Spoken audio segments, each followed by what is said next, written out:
thinking that we can turn schools into armed fortresses. They should be safe havens. They have to be welcoming and safe environments for our kids. Randy Weingarten knows that teachers are on the front lines in America's gun violence epidemic. Teachers don't want to be armed with weapons. They want to be armed with books.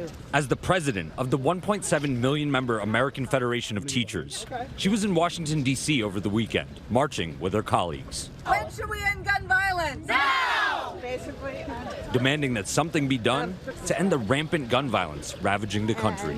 Why should you be able to have an AR-15 before you can drink? Enough is enough! Enough is enough! Enough is enough! Stop the! These teachers are joining thousands across the country who want Congress to pass stricter gun laws. What do we want? Gun control! Where do we want it? Now! Our enemy is gun violence. Our goal is peace. Many of them surrounding the Washington Monument and the youth-led movement March for Our Lives, formed by students in the wake of the 2018 mass shooting at Marjorie Stoneman Douglas High School. If our government can't do anything to stop 19 kids from being killed, it's time to change who is in government. And now, for the first time in nearly 3 decades, it seems that some change may actually be coming. A bipartisan group of senators yesterday agreeing to the framework of a potential deal centered around mental health and school security. Some of the provisions would include strengthening background checks, allowing juvenile records to be screened for gun buyers under 21, funding for states to adopt red flag laws to temporarily take guns away from those considered dangerous, and expanding gun restrictions for convicted domestic violence abusers. I'm hoping that 10 Republicans supporting the bill is not a ceiling, but is the floor.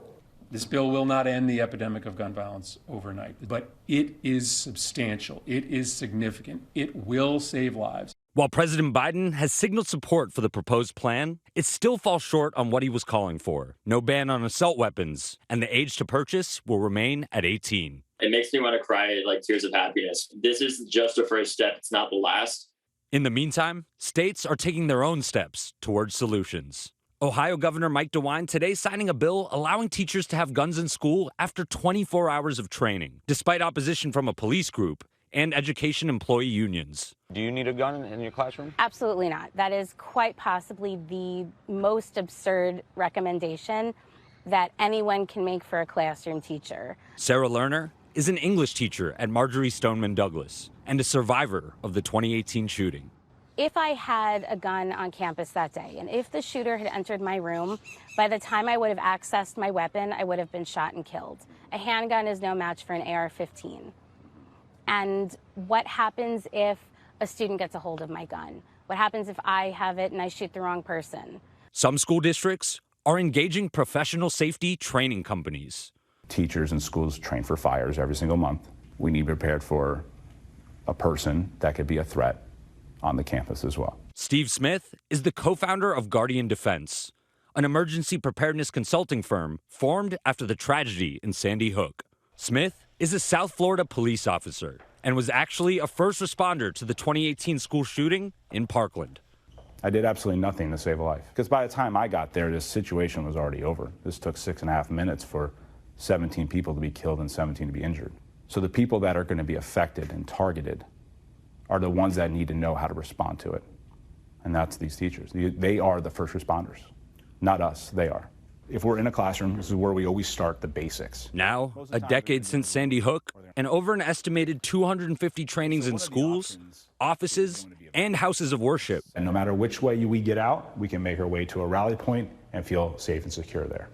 Smith concedes that the needs for these type of trainings are uniquely American. When you started the business, could you have imagined that it would have spread to sort of all walks of life?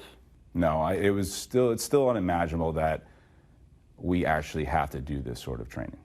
It's kind of dystopian. It is. Take the strap, I'm going to pull it as tight as I can. Preparing for the worst case scenario can also mean learning how to help the wounded in the aftermath of a school shooting. Are we ready to deal with a major event in our schools? Just 3 hours southeast of Uvalde, Texas, this Corpus Christi high school is holding a Stop the Bleed training for educators and administrators across the district. Today, they're learning how to use tourniquets and packing techniques to help keep people with life-threatening injuries alive. Perfect. Here is your gauze and your injured person. Jennifer Carr, who is leading the training, says each second is crucial. Somebody with life-threatening bleeding, which is usually bleeding from an artery, arterial bleeding, can die in just as little as 3 to 5 minutes. And so that's why this class is very important, for people to be able to recognize life-threatening bleeding and to immediately act to control that bleeding. Propelled by previous shootings, the White House launched the Stop the Bleed campaign in 2015.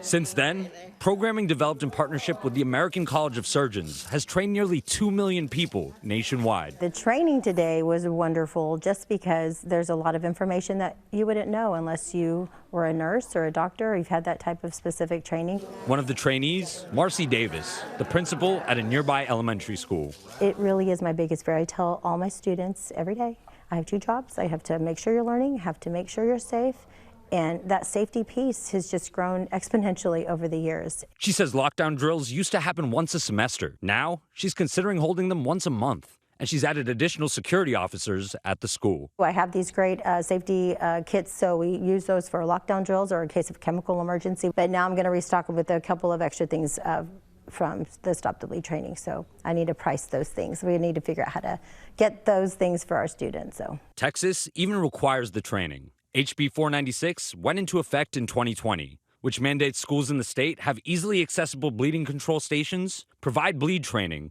and have a plan in place for traumatic injuries. You can't do enough training. You just can't. And I'm not going to say that we are as good as first responders, but think about it. We will be the first responders because we've got to act that quickly as help comes to us. Superintendent Conrado Garcia acknowledges it's preparedness, not prevention. I do not feel as a practitioner that teachers or myself should be walking around with a pistol at all. And this notion, well, if the good guy had a gun versus the bad guy, I'm sorry. I may offend, or I'm going to step on people's toes. That's phony baloney, because that's not our training and should not be our training. Davis says her family owns guns, but she too supports tighter gun laws, including raising the age limit for buying guns. Nowadays, I think that teachers are on the front lines of gun violence, and that's new for us. And I do think it's above our pay grade. It is, and they still show up every day and do the jobs. Enough. Never again. Cries that have often felt like a drop in the bucket, that just maybe is finally starting to overflow. You ever feel like you're screaming at the sky? I do, but I know that somebody has to hear me. So I keep screaming. But I know I'm not the only one who's screaming. If enough of us are screaming, somebody's got to hear us. Hi everyone, George Stephanopoulos here. Thanks for checking out the ABC News YouTube channel. If you'd like to get more videos, show highlights, and watch live event coverage, click on the right over here to subscribe to our channel, and don't forget to download the ABC News app for breaking news alerts. Thanks for watching.